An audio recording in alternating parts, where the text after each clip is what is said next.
The night was cold, and the wind carried a sharp edge through the abandoned alien outpost. The ruins stretched far in every direction, broken towers leaning like tired giants, their walls covered in cracks and glowing faint lines of strange symbols. The place felt lifeless, but the man who walked through it knew better. Silence, he had learned, was never empty. Silence was always hiding something.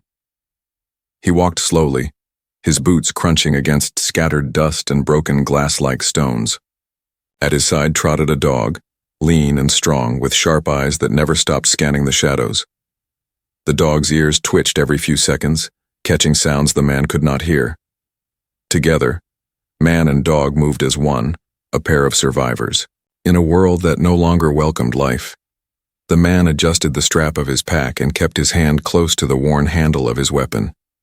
It was not much, only a simple blade and an old pulse pistol that flickered whenever he powered it on, but it was enough to give him courage. He trusted his dog more than any weapon. The air inside the ruins smelled strange, old smoke mixed with something sour. The man narrowed his eyes as the dog stopped moving. Its body froze, nose pointed ahead, tail stiff. The man lowered his voice. "What is it, boy?" The dog gave no bark, no growl, only silence. Its eyes locked on a broken archway up ahead. The man squinted, scanning every corner of the shadow.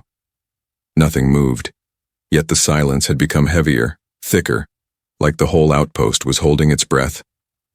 Then it came, a sound so soft it almost blended with the wind.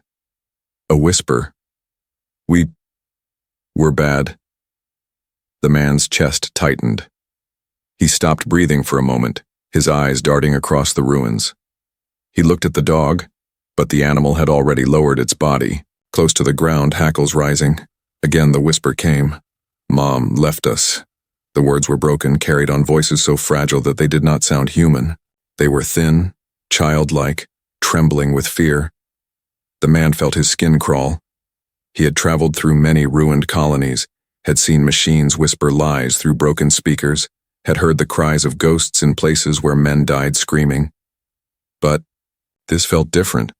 These whispers felt alive. The man tightened his grip on his pistol.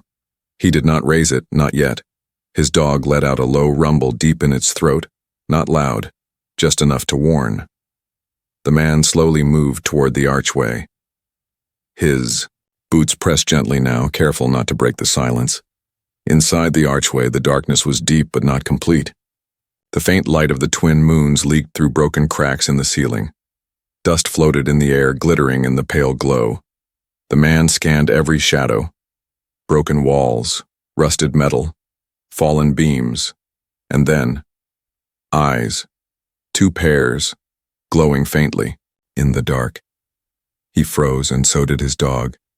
The eyes were wide, unblinking, watching him with a strange mix of fear and longing. For a moment, no one moved. The whispers stopped. The man took a slow step forward.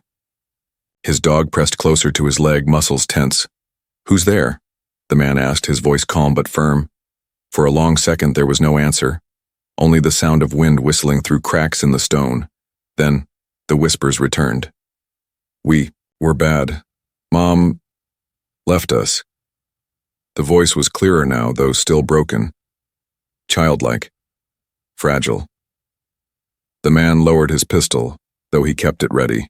He crouched slowly, trying to meet the glowing eyes at their level. His dog tilted its head, ears flicking. From the darkness, two small figures shifted.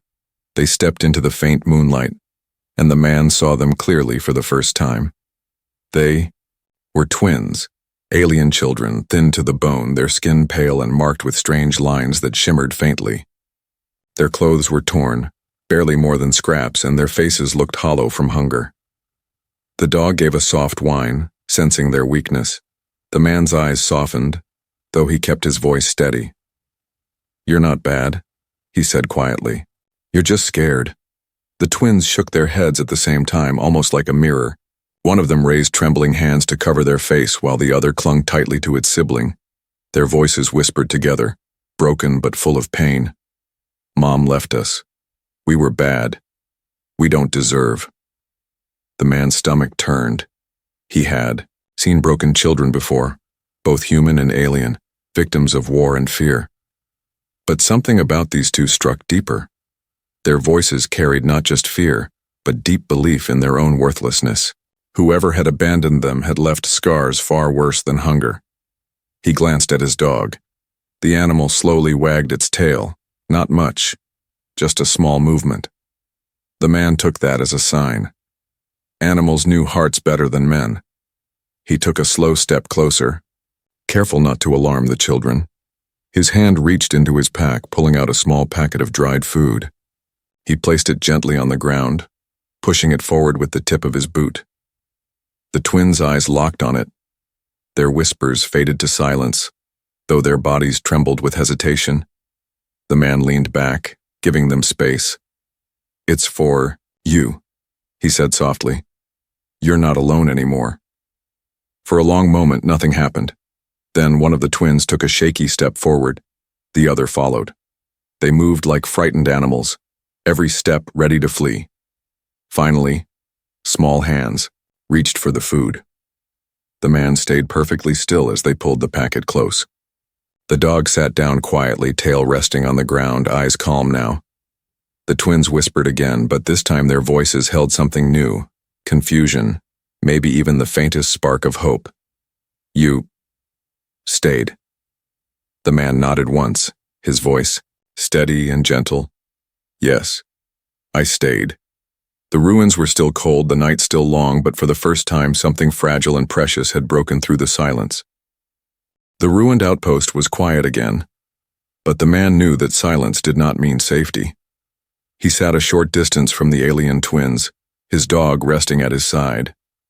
The children held the food in their thin hands, staring at it as though unsure if it was real. Their large eyes flicked from the packet to the man, then to the dog, then back again. The dog tilted its head and gave a small sound, something between a whine and a soft bark. It was not a warning. It was curiosity. The twins froze, their bodies tightening like springs ready to snap. The man gently placed his hand on the dog's neck. "It's all right," he whispered to his companion. Then, in a louder voice meant for the children, he added, "He won't hurt you." The twins looked at each other, their movements mirror-like. One whispered, "Dog," as if the word itself was strange. The other echoed, "Dog? Kind?" Their voices trembled as though they were testing the air, afraid it might break them. The man nodded once. "Yes, he's kind. He is my family." The twins' hands shook as they slowly opened the packet of food. The smell filled the air, simple dried bread and bits of preserved meat. But to the starving children it must have been like a feast. One of them tore off a piece, holding it tightly but not eating. The other pressed close, their shoulders touching as though neither could breathe without the other. The man watched without moving. Patience, he told himself. If he pushed them, they would vanish back into the shadows. Finally, one of the twins raised the food to their lips. They bit down, chewing quickly, almost desperately, as if afraid the food would vanish before they swallowed. The other followed instantly, and for the first time since he had seen them, the twins made no whisper. Only the sound of chewing filled the broken hall. The man felt the tension in his chest loosen. His dog stretched out on the ground, resting, its head on its paws, tail tapping lightly. That small gesture carried more comfort than any words could. Animals knew when fear was softening. After a few moments, one of the twins licked their fingers, eyes wide. The other twin whispered, "Food. Warm." The man shook his head gently. "It's not warm, just dry rations." But the children nodded to each other as though they had heard something greater than his words. To them, it was not about taste or heat. It was about kindness. The man shifted slightly closer, careful not to alarm them. "What are your names?" he asked. The twins looked at him, then at each other. Their lips moved, but no sound came. They pressed their foreheads together, whispering silently to one another in words too soft for him to hear. Then they shook their heads. "No names," one finally whispered. The man's chest tightened again. "No names." Or maybe names had been taken from them, stripped away with their worth. He had seen warlords do it to prisoners, soldiers do it to slaves. He knew what it meant. He decided not to press further. Instead, he leaned back against the cracked wall and spoke gently. Then I will call you little ones. Until you choose something better. The twins blinked, surprised. For the first time, one of them almost smiled. A small twitch of the lips, so fragile it could vanish at any breath.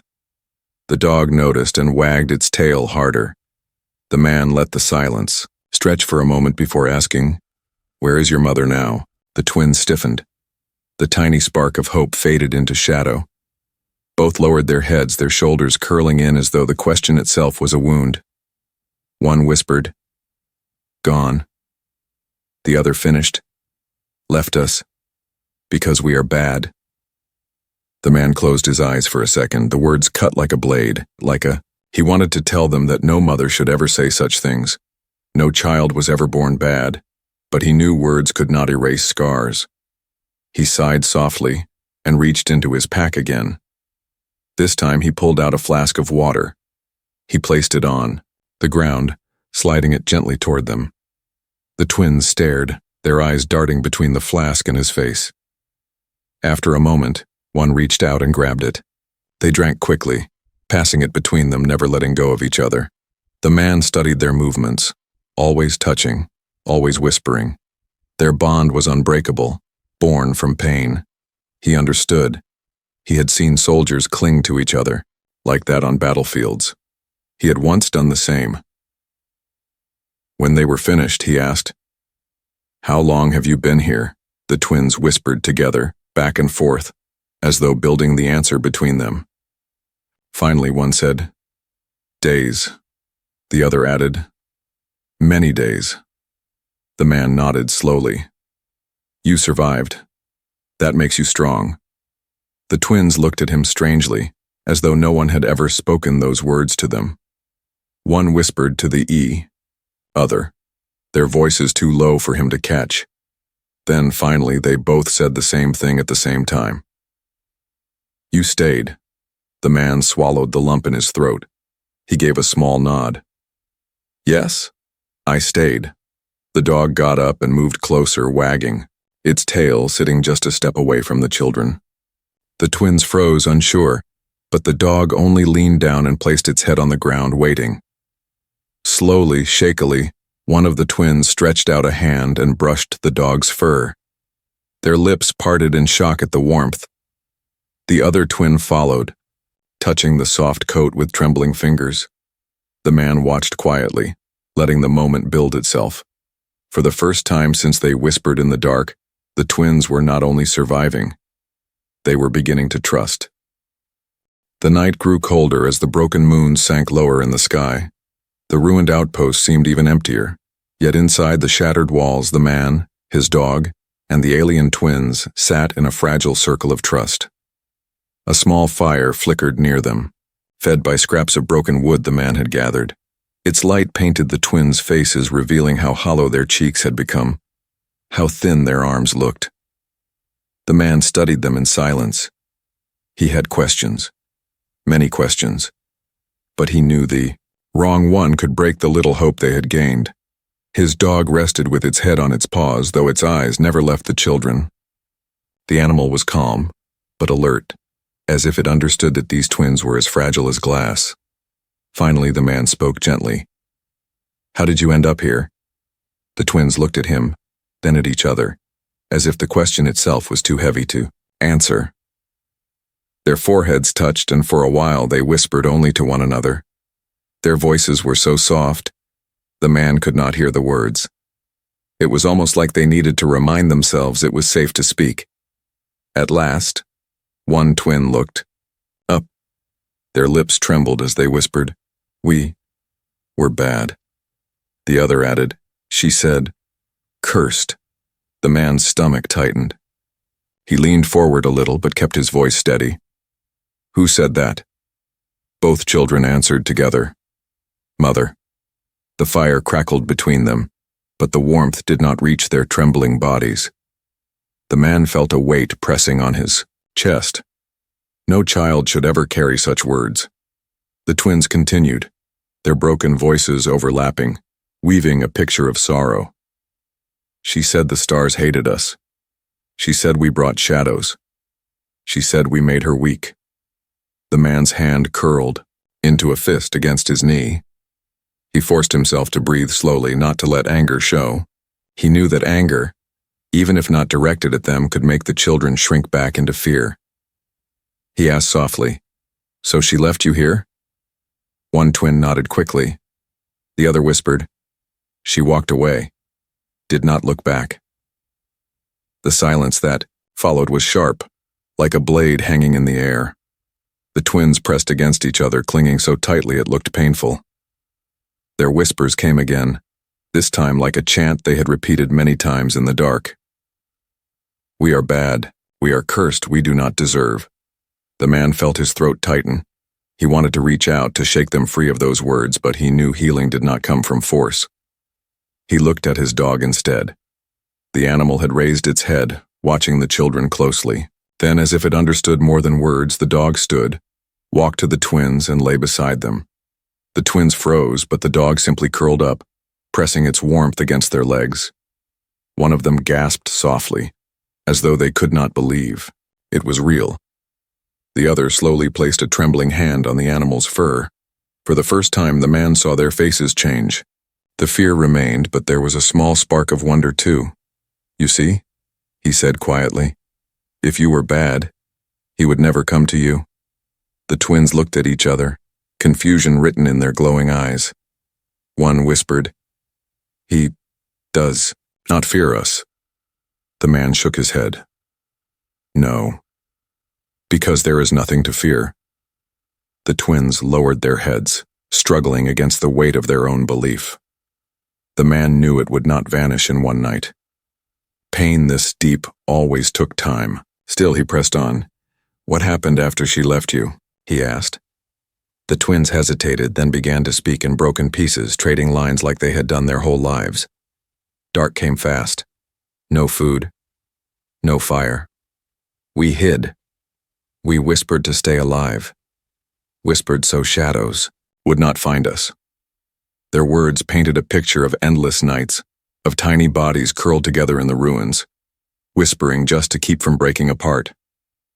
They had survived on scraps, on rainwater, on fear itself. Every sound in the dark had been a monster. Every moment had been a test. The man closed his eyes for a moment, picturing it.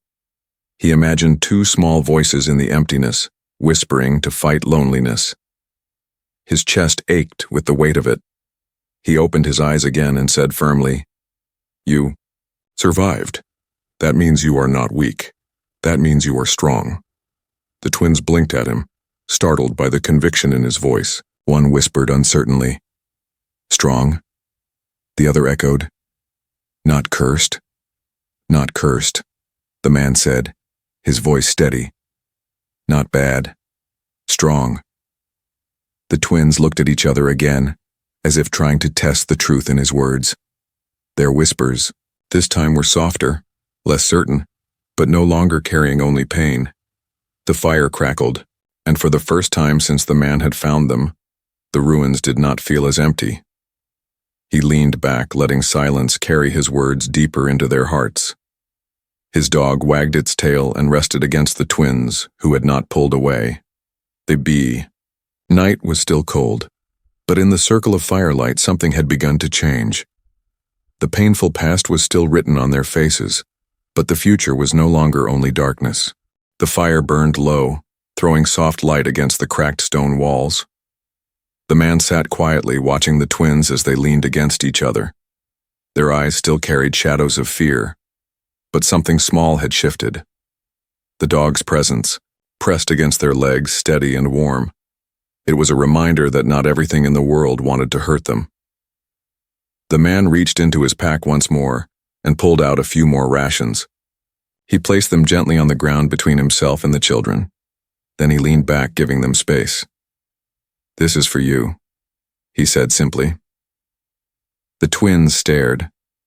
One of them reached for the packet, but the other pulled their hand back, whispering frantically, They bent close together, their foreheads touching again, speaking in broken, private words too soft for the man to hear. When they finally looked back, their voices came together.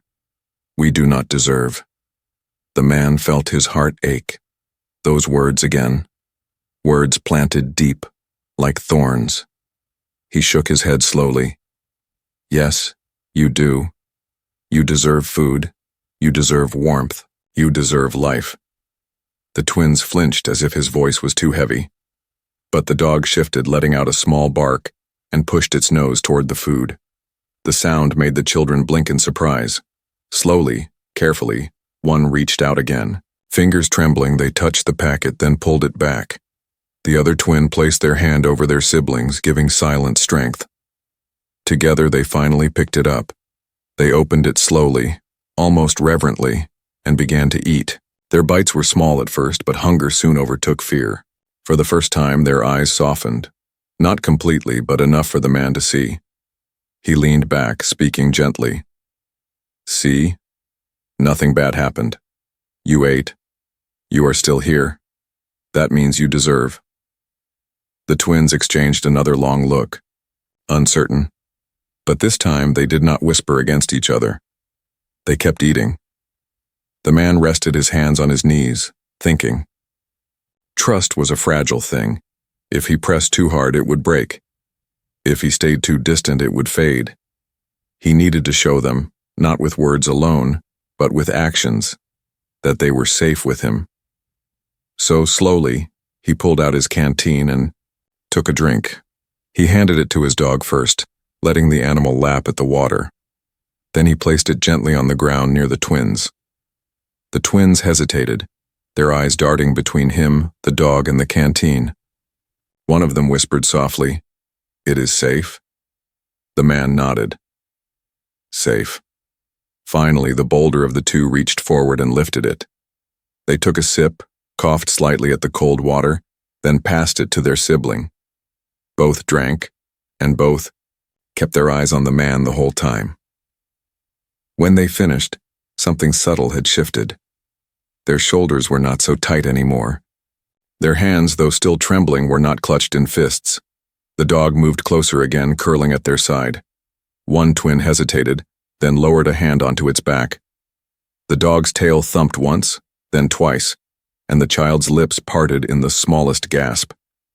The other twin followed, fingers brushing fur for the second time that night. The man smiled faintly. "He likes you," he said. The twins whispered together. "Why?" "Because you are good," the man replied firmly. "Because he can feel your hearts." The twins fell silent. Their glowing eyes shimmered in the firelight, filled with something uncertain but new. The man knew trust could not be demanded. It had to be built like a bridge, piece by piece, so he told them a story. "When I was young," he said softly, "I was left too. Not by my mother, but by war. I thought I was cursed as well. I thought I was not worth saving. But then a friend stayed with me. He showed me I was wrong. He gave me hope."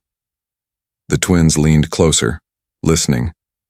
Their whispers slowed, as though they were afraid to interrupt. "And now," the man said, voice steady, "I want to do the same for you. I will not leave you. You are not bad. You are not cursed. You are just children, and you deserve to live." The twins lowered their heads. Their shoulders shook, not with fear this time, but with something else. One of them whispered shakily, "We want to believe." The other added, "But it hurts." The man nodded slowly. "Yes, it hurts. But pain does not mean you are bad.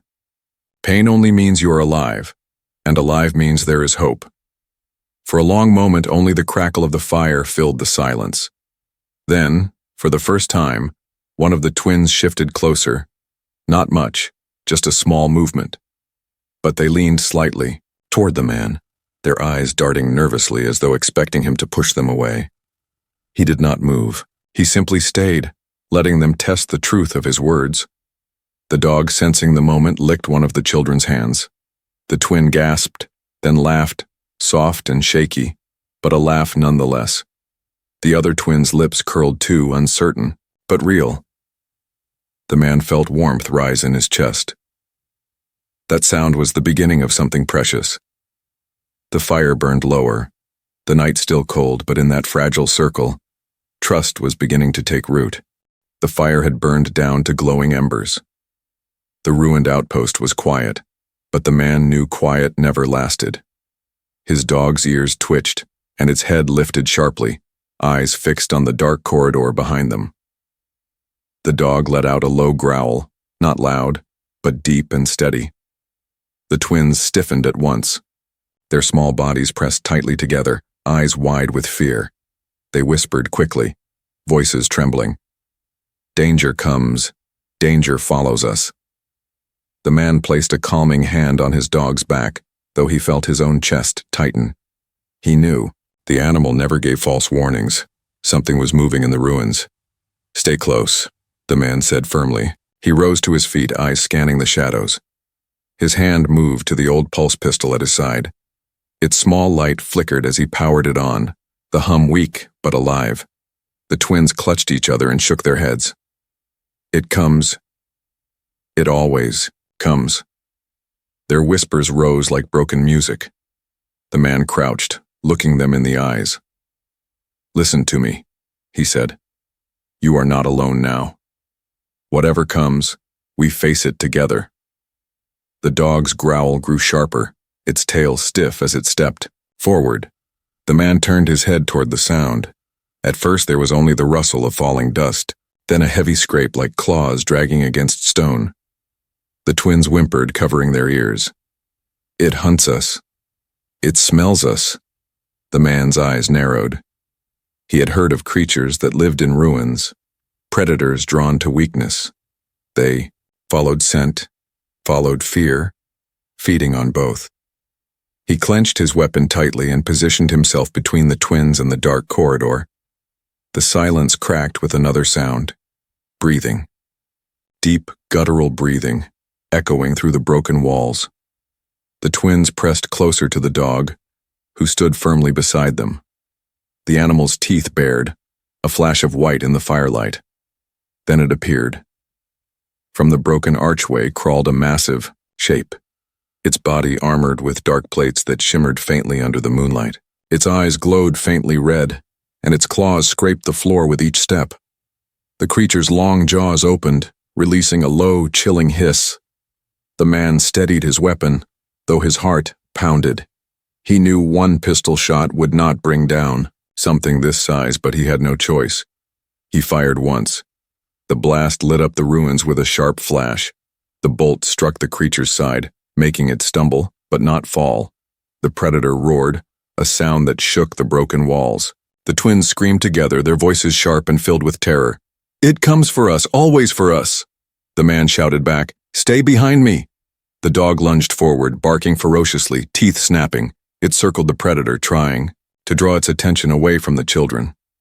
The man fired again, the pistol sparking, its power fading with every shot. This time the blast burned across the creature's shoulder, but it only enraged it further. The predator charged. The ground shook as it slammed against the floor. The man barely rolled aside in time, his shoulder scraping against broken stone. He hissed in pain but pushed himself up again. The twins pressed against the wall, whispering fast and broken. "We should run. We should run. We bring danger." But their eyes locked on the man, who stood firm despite the odds. He had no intention of running. The predator swung its claws, striking close. The man's blade flashed as he deflected, sparks flying. The pistol slipped from his hand, its light dying, leaving only steel in his grip. The dog leapt onto the predator's back, biting down hard. The creature shrieked and thrashed, crashing against the walls. Dust rained down from above. The twins covered their heads, crying out in fear. The man saw his chance. He lunged forward, driving his blade deep into the creature's side. The predator roared and twisted violently, throwing both man and dog back against the stone.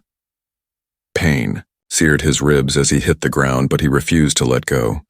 The twins screamed, but something changed in their voices. No longer whispers of fear, but cries of desperation. They shouted together, "Do not leave us, do not leave." The sound startled even the predator. The twins' voices echoed through the ruins, louder than they had ever dared to be. The creature hesitated, its eyes flicking toward them. That was enough.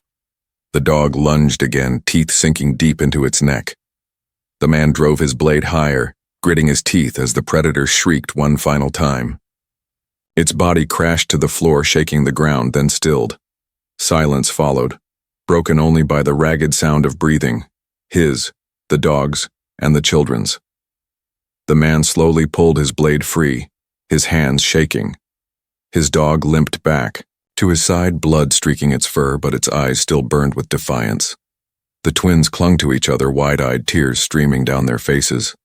The man forced himself to stand. He looked at them, chest heaving. "See?" he said, his voice steady despite the pain. "You are not cursed. It followed you because predators always follow weakness. But tonight, you were not weak."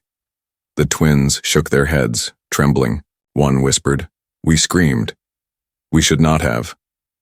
The man shook his head firmly. "No, you screamed, and it saved us. That is strength." The twins blinked at him, their fear slowly breaking into something new, confusion, and maybe even pride. The dog pressed against their legs again, tail wagging weakly. One of the twins reached down with a shaking hand and touched its fur, whispering softly, "He fought for us." The man nodded. "We all fought, and we are all still here." The fire sputtered, shadows crawling higher on the walls. But in that circle, though danger had struck hard, something stronger had been born. Not just survival, unity. The predator's body twitched on the floor, but the man knew it was not truly dead. Its kind had thick armor, and even a deep wound was not enough to finish it. He held his blade tight, his chest burning from the hit he had taken earlier. His dog stood beside him, bloodied but unbroken, growling low as its eyes followed every movement of the beast. The twins clung to each other near the wall. Their glowing eyes shimmered with fear, and their whispers rose again. "It will rise. It will rise again. It always does." The man turned to them, his voice sharp but steady. "Listen to me, you are not alone. We fight together, do you understand?" The twins shook their heads, trembling. "We are weak. We bring death." The man stepped forward, his shadow stretching across the broken floor. "No. You bring courage. You shouted and it saved us. You can save again." The predator roared suddenly, lifting its massive head.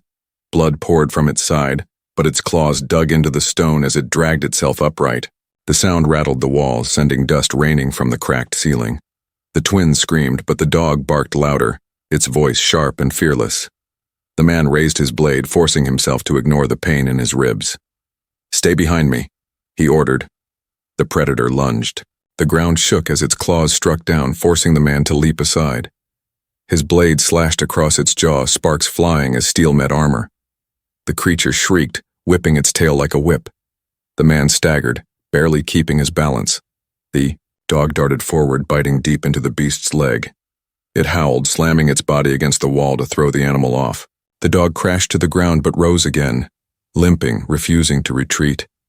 The man shouted, swinging his blade once more, this time driving it into a gap under the creature's shoulder. The blade sank deep, and the predator howled, its red eyes blazing. Still it did not fall. The twins sobbed, their voices overlapping. "It cannot die. It cannot die. It will kill us." The man turned his head just enough to meet their eyes. "Then make it weak. Shout again. Make it look at you." The twins gasped, shaking their heads violently. "No. We are cursed. We cannot." The man roared back, his voice fierce. "You are not cursed. You are strong. Do it now." The predator lunged again, its claws cutting across the stone, forcing the man to dive away. He felt his blade slip from his grip, clattering across the floor. His chest heaved, his arms shaking. Without the blade, he had nothing but his fists. The dog leapt again, buying him time, but he knew it could not last. The twins trembled, their voices breaking as they whispered together. "If we shout, it sees us. It kills us." But then they looked at the man. Bruised, bleeding, still standing between them and the monster. They saw the dog, wounded but fighting for them. Something inside the twins cracked. They grabbed each other's hands, pulled close, and for the first time their voices rose. Not whispers, but cries that echoed like thunder in the ruins. "We are here." The predator froze mid-attack, its red eyes locked onto the twins, stunned by the sudden force of their voices. The man did not waste the moment. He dived across the ground, snatched his blade, and with every ounce of strength left, he drove it deep into the predator's throat. "Doctor," beast thrashed, roaring so loudly it shook the walls. The dog sank its teeth again into its leg, pulling it down. The man twisted the blade, pushing deeper, until the creature's scream turned into a choking gurgle. With one final shudder, the predator collapsed, its body slamming against the floor, with a crash that echoed through the ruins. This time it did not rise. The silence afterward was deafening. Dust swirled through the air, falling like ash. The man staggered, his chest heaving, blood dripping from a cut on his arm. His dog limped, back to his side, panting heavily but alive. The twins stared at the fallen creature, their lips parted, their glowing eyes wide with disbelief. Slowly, one of them whispered, "We shouted, and it fell." The other followed, voice breaking, "We are not cursed." The man dropped to one knee, gripping his blade to keep himself upright. He met their eyes and gave a weary nod. "You are not cursed. You are stronger than you believe." The twins looked at each other, and for the first time, they did not press their foreheads together to whisper. Instead, they stood on their own, still holding hands, but their eyes lifted to the man and his dog. The fire behind them flickered higher, as if feeding on their newfound courage. The ruins were still dark, danger still lingered in the world, but in that moment the twins were no longer broken shadows. They had fought, and together they had survived. The predator's body lay still on the cracked floor, its red eyes dimming until nothing but shadow remained. The ruins were quiet again, but the silence was no longer heavy with fear. This time it felt earned, like a gift after a long battle. The man leaned against the wall, breathing hard, blood streaking across his arm and side. His dog limped to him, pressing its body against his leg for support. The man smiled faintly and patted its head. "Good boy. You did well." The twins stood, near the fire, their small hands still locked together. They stared at the fallen creature, then at the man and his dog. Their eyes were wide, but there was something new in them, something brighter than fear. One of the twins whispered, almost afraid to speak the words. "It is gone." The other finished, "We are still here." The man pushed himself upright, grimacing at the ache in his ribs. He walked toward them, his dog close at his side. The twins tensed at first, but they did not step back this time. They stayed where they were, waiting. The man crouched down so his eyes met theirs. His voice was tired but steady. "You shouted when I asked you to. You stood your ground. That took more courage than many grown warriors I have known." The twins exchanged a look, whispering softly to each other, then one asked, "We are not cursed?" The man shook his head firmly. "No. You are not cursed. You are not bad. You are strong. You are brave. And you are alive." The words hung in the air, heavy with meaning. The twins' lips trembled. Tears welled in their glowing eyes, but these were not only tears of fear. One twin leaned into the other, and they both whispered together, voices fragile but clear. "You stayed." The man nodded slowly. "Yes, I stayed. And I will keep staying." The dog barked once, tail wagging weakly as if sealing the promise. The twins startled, then laughed, soft and shaky, but it was laughter. It was the first true sound of joy the ruins had heard in years.